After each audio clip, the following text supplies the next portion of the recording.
brothers and sisters, the soul has 4 connections to your body. Number 1, before your birth, your soul is ready. So it's not connected, but it's ready.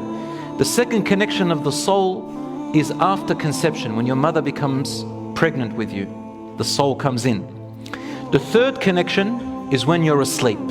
Your soul plus your conscious, your nafs, your conscious nafs, they depart from your soul, from your body a little bit. So you're not conscious and your soul travels, but it's partially connected.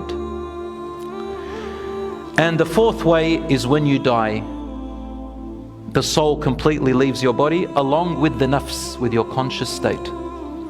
And there is a fifth one, and that is your resurrection.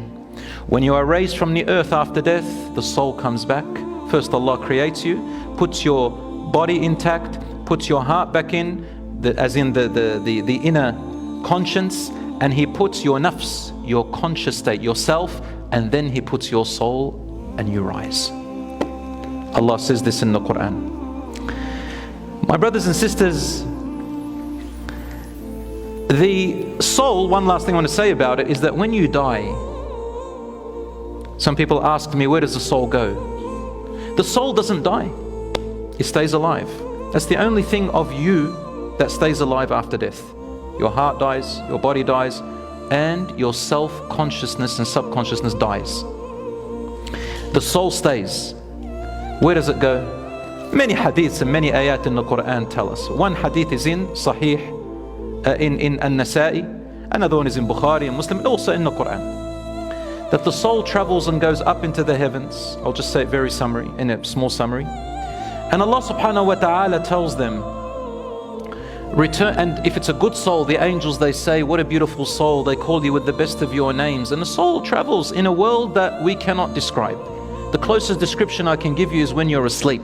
When you're asleep and you dream, sometimes the dream is so real.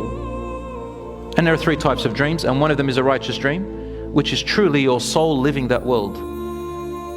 The stronger of an attachment that you have to your soul, and the stronger your soul is of righteousness, the more aware of its righteous dreams it will be. The weaker your connection with your soul and your righteousness and your spirituality, the more jumbled up your dreams will be.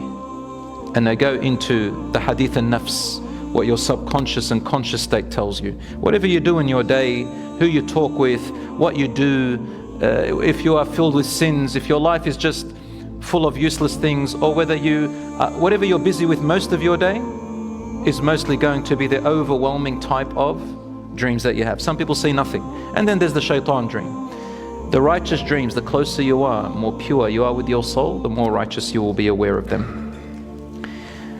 And this soul goes and sees other souls who have passed away.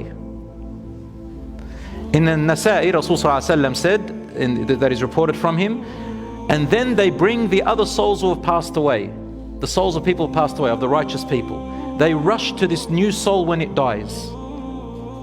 Rasul said, the state of those old souls that have died, their bodies have died, the righteous ones, the good ones, they rush to this new soul so excited and happy and rejoicing, like the way you rejoice when you go to meet a family or a person that you love who had gone overseas and come back after a while. And what do you ask the person who's gone overseas? We Lebanese people, probably I'll call all the Arabs as well, maybe a few others, when we go to the airport and we've got one person coming, let's say one person, we fill up the airport as if we own it. You see our kids, they got no leashes, just running around. And some of them run into the doors where you're not allowed to with security. Once I saw a kid running, suddenly beep, beep, beep. It's one of our kids. And as soon as our mum, dad or whoever comes out, mashallah, it's like no one else is in the airport. We rush to them and chuck a fiasco. Mashallah. See how happy you are? Because you love this person. And then you ask them, how was your trip? Tell us about so-and-so. If you've got family overseas, tell us about my friend, tell us about this, tell us about that. You want to know information. Well, that was before social media, more then.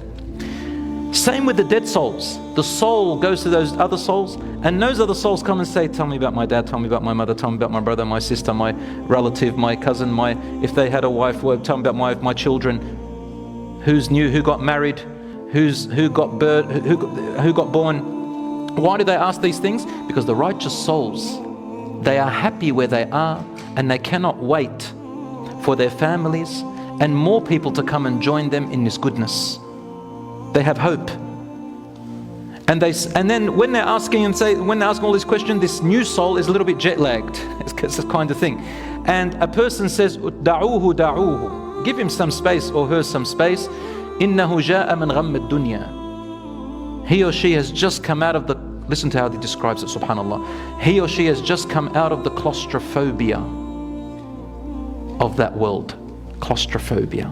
The righteous souls call this world claustrophobia. So brothers and sisters, what happiness are you looking for here?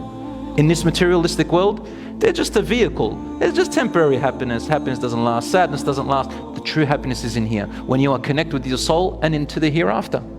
Nothing makes you afraid. Nothing can stop you, inshaAllah. Nothing can make you sad. You feel it, but it won't stop you, inshaAllah. So brothers and sisters, this is part of what the soul happens to it, and Allah knows best.